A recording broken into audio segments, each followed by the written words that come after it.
Hello friends, today is a very special day. This looks even dumber than I thought it was going to. I'm not gonna wear all three hats the whole time, hang on. It is Sebastian Vettel's birthday. Happy birthday, King, a Cancer girly just like me, and Nico Rosberg.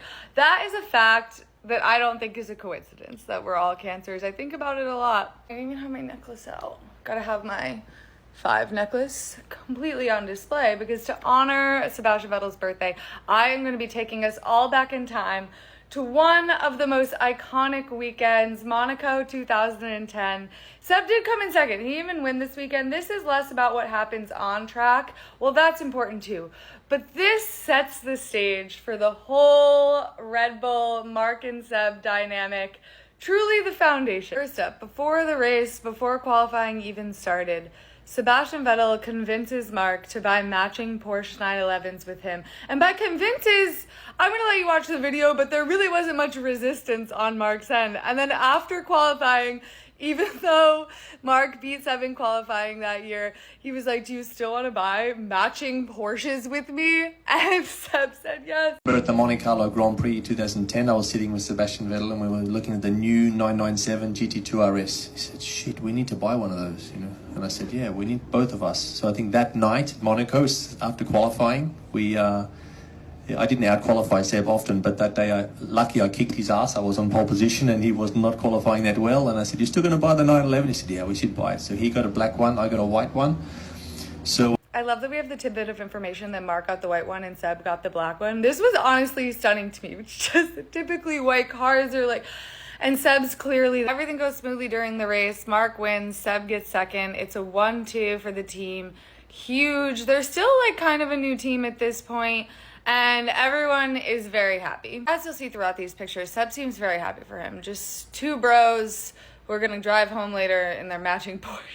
There was much frolicking in the pool, as is tradition. Here we can see Sebastian Vettel attempting to pull Mark in. This series of photos just kills me, honestly. Poor Mark Webber. He gave a German teenager a ride home from a testing session in 2006 and truly never knew peace again. Like, Seb was genuinely such a terror to this man that the universe punished him with Charles Leclerc as a teammate. And he couldn't even be mad because he was like, oh my God, it's actually me. This picture of Mark just made me laugh. Had to include it. But then, after they were done frolicking, well, I'll let Mark Webber tell you the story. Energy station at Monaco, and you know, they got us all up there in the end, and everyone was just having a great time and unwinding and celebrating. So, you know, what was really hilarious was obviously after we got out of there, in our race suits, and we got forced over into the corner of the motorhome, and obviously we're quite a long way up. And basically Seb and I, how are we going to get off this thing? Seb said, well, there's only one way we're going to go. We're going to have to just go straight off the edge of the ocean. Oh, incredible day. That's an incredible day. And First of all, I would just like to point out that this is the second time throughout the course of this video that Sebastian Vettel has made objectively a little bit of an out there proposal, and Mark Webber's just been like, all right, girl, get up. But also, notice Mark Webber being dragged by Seb out of the water at the end of that video. It's because after they jumped in, their suits got so heavy that they literally almost drowned. Awesome. Then we jumped in here. That wasn't as good because it's heavy, and we're like, Seb, I think we're about to drown. We're both going to die at the bottom of the Monaco harbour. I mean, it's just awesome. Also, I mean, listen, I have jumped in the East River before, don't ask. So I'm not one to judge, but typically harbors are not like, and it is Monaco, so maybe they're bougie, maybe their harbor's nice and clean and pretty, but typically harbors are a little bit nasty. Like, you don't want to be in that water, but I would do it. Totally worth it for the photos. I mean, these are some of the coolest F1 pictures of all time, in my opinion. Mark's face is covered by the credit to Mark Thompson in this, but he is sticking his tongue out. Here you can see it a little bit better. The water in these pictures just looks so pretty. So maybe the harbor is nice. Maybe I spoke too soon. Here they are swimming back. Presumably this was the moment that they realized that they were a little bit fucked in those heavy, thick-ass race suits in water.